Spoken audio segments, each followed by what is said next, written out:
Hello everyone. BCom part first के लिए जो आज इम्पोर्टेंट टॉपिक है, कंडीशन एंड वारंटी, या जिन्हें हम शर्त तथा आश्वासन भी कह सकते हैं। Contract of sale of good में जो एक इम्पॉर्टेंट जो टर्म यूज होती है वो है condition and warranty.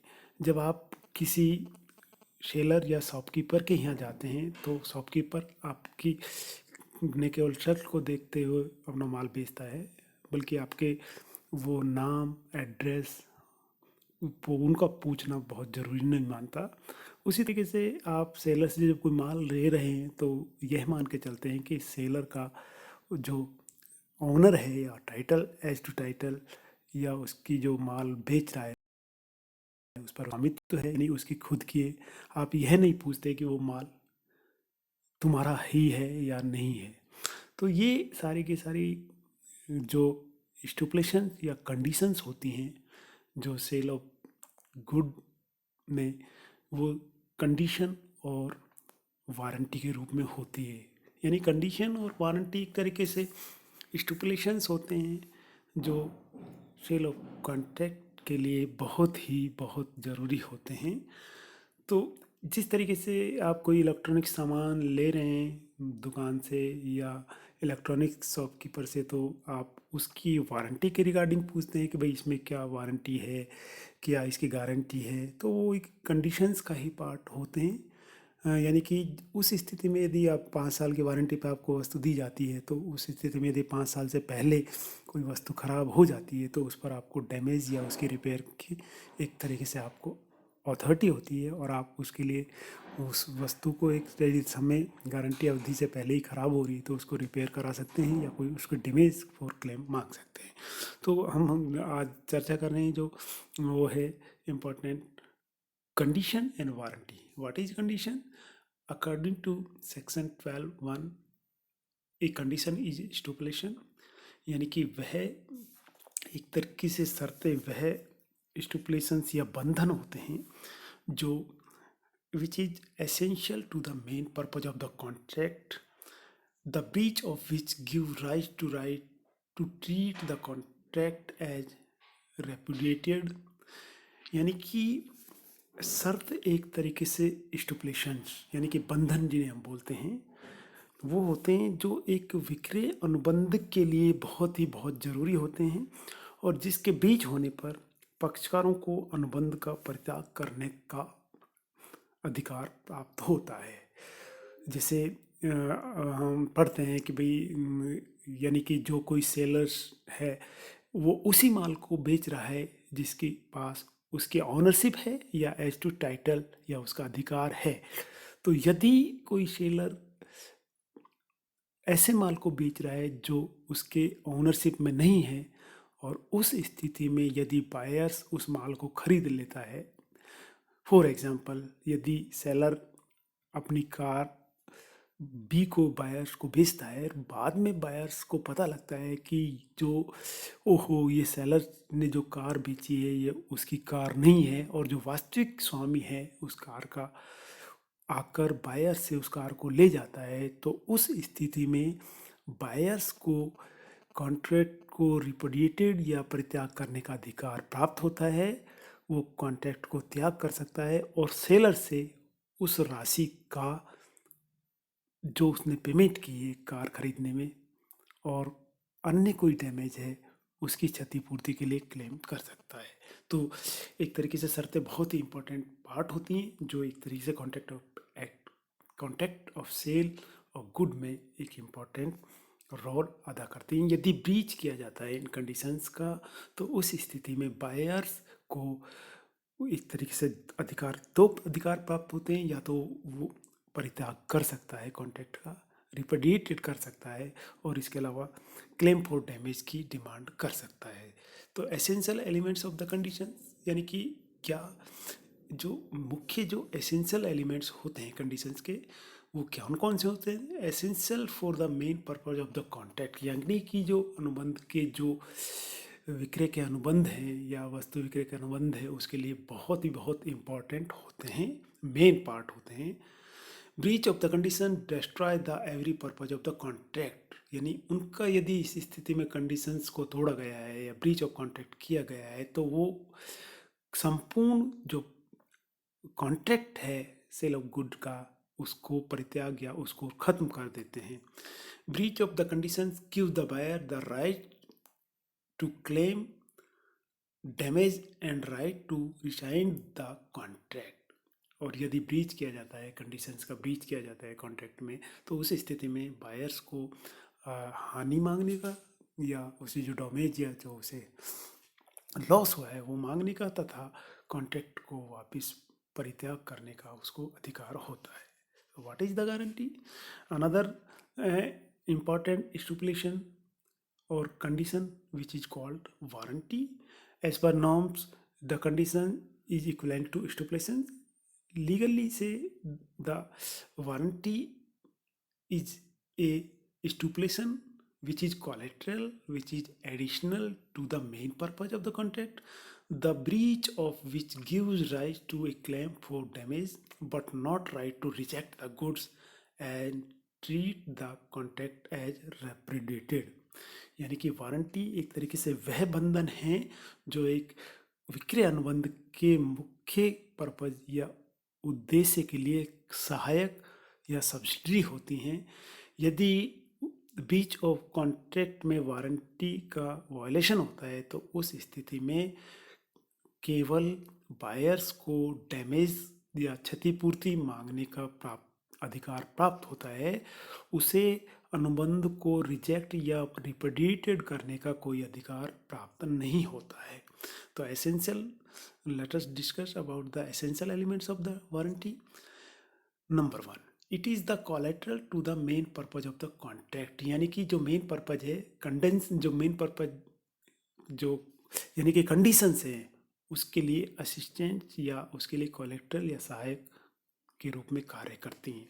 Breach of the warranty do not destroy the very purpose of the contract. Breach of warranty के बेस पर कॉन्ट्रैक्ट का रिपीटेड या उसको कैंसिल नहीं किया जा सकता। Breach of the warranty gives right to only claim damages, यानी ब्रीच ऑफ वारंटी पर केवल क्षतिपूर्ति या डैमेज का बायर्स को अधिकार होता है। इसके बाद क्लासिफिकेशन की हम बात करते हैं। Classification of conditions and warranty, that is number 1 expressed, which further we can divide it into express and implied whereas express condition and warranties, conditions and warranty in express form are those stipulations which are formed by the agreement between the buyer and the seller at the time of making the contract। यानी कि condition और warranty स्पष्ट रूप से express तब होती हैं जब बायर्स और सेलर्स के द्वारा जो कॉन्ट्रैक्ट ऑफ सेल है या एग्रीमेंट टू सेल है उसी समय सुनिश्चित कर ली जाती हैं, स्पष्ट कर ली जाती हैं।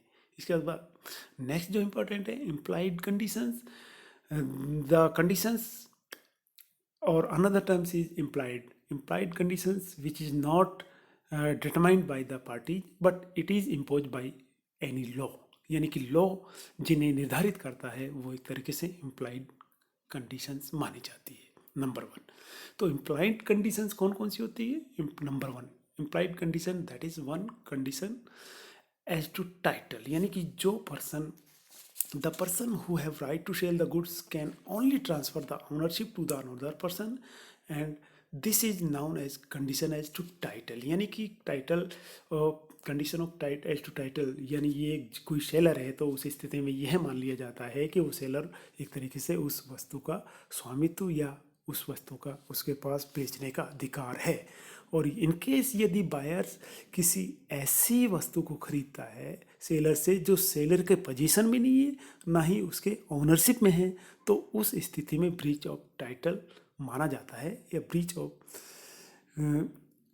कॉन्ट्रैक्ट मानते हुए बायर्स को एक तरीके से जो कैंसिलेशन राइट्स है उसको रिपुडिएटेड ऑफ द कॉन्ट्रैक्ट का राइट्स और क्लेम फॉर डैमेज का अधिकार प्राप्त होता है। तो कंडीशंस एज टू टाइटल यानी कि एक तरीके से बाय जो सेलर है उसके पास में एक तरीके से इम्प्लाइड जो कंडीशन है यह मानती है कि सेलर के पास में उस जो गुड्स है उसको बेचने का पोजीशन और उसके पास में ऑनरशिप स्वामित्व है।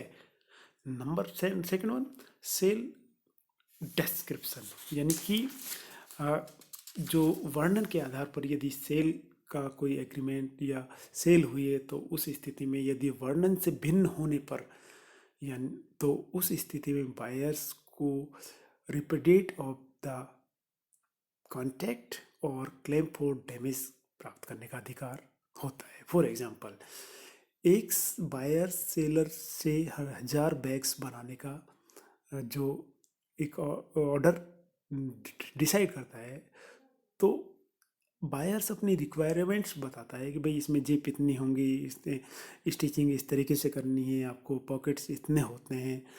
तो उस स्थिति में यदि सेलर्स की एक जिम्मेदारी होती है, एक इम्प्लाइड जो उसकी एक लाइबिलिटी है कि वो पूरे के पूरे जो 1000 बैग्स का लॉट है उसके डिस्क्रिप्शंस के बेस पर ही उसको बनाए।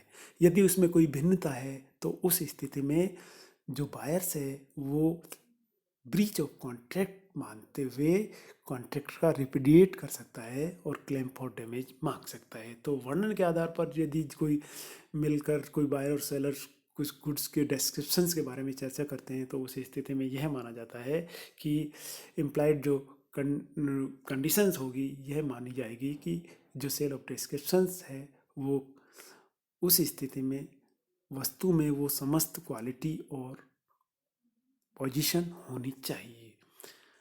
तो sale of distance can include when the buyer had seen the goods when the buyers had seen the goods but had trust on the seller. यदि सेलर्स ने जो कोई वस्तु उसको दिखाई है तो उस वस्तु की जो फीचर्स हैं उन फीचर्स के आधार पर वो तय किया जा सकता है। इसके बाद यदि बायर्स ने वो उन वस्तुओं को नहीं दिखाया है तो वो बायर्स की बातों पर ट्रस्ट करते हुए एक तरीके से विश्वास करते हुए डिस्क्रिप्शंस के बेस पर सेलिंग करता है।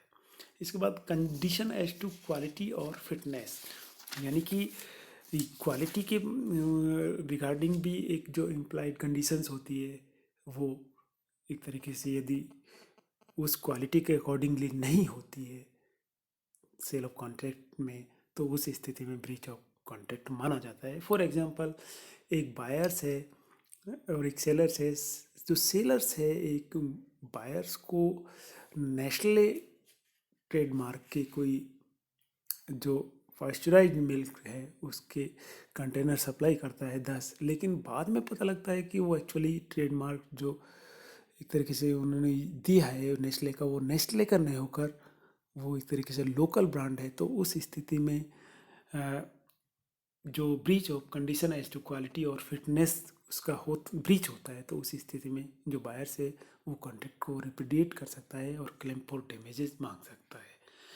इसके अलावा कंडीशन एज टू होलसमनेस यानी कि जो contract of sale of goods के तहत यह माना जाता है कि जो सेलर्स के द्वारा जो हेल्दी प्रोडक्ट दिए जा रहे हैं बायर्स को वो एज पर नॉर्म्स उसके लिए फिटनेस और उसके लिए लाभदायक होंगे।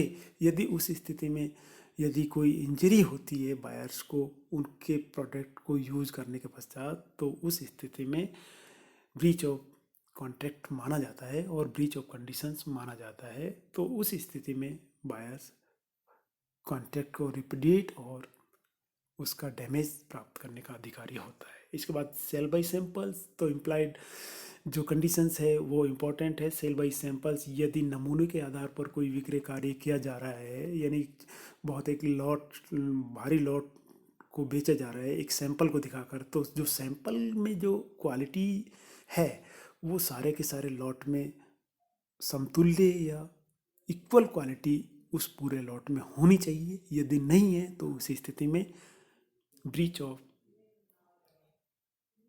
कॉन्ट्रैक्ट मान लिया जाता है। इसके बाद नेक्स्ट वन है आपका इम्प्लाइड जो वारंटी है। एक तरीके से इम्प्लाइड वारंटी जो है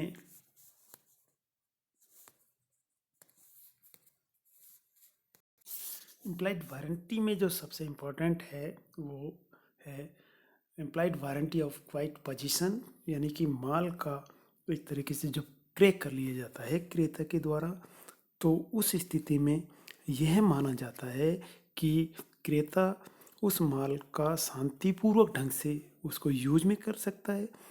इस प्रकार विक्रेता क्रेता के इस अधिकार एवं उपयोग में किसी तरीके की ऑब्स्टकल या बाधा या व्यवधान उत्पन्न नहीं करेगा। Next one, implied warranty of free from encumbrance, यानी कि एक तरीके से जो माल का जो प्रभार मुक्त होना एक तरीके से इम्प्लाइड वारंटी होती है।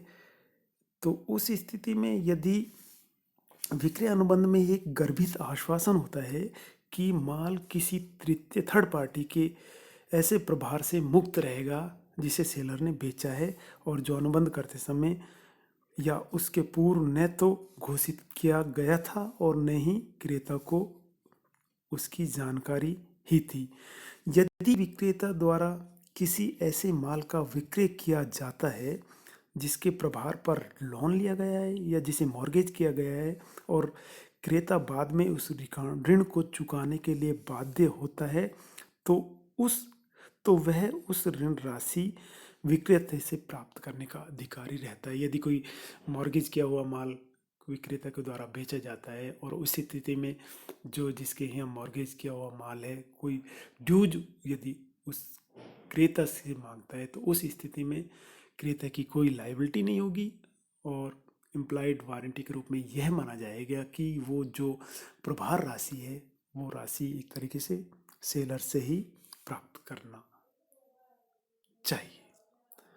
नेक्स्ट वीडियो में आपके सामने पुनः प्रस्तुत होंगे what are the difference between the condition and warranty. Thanks to all. Okay.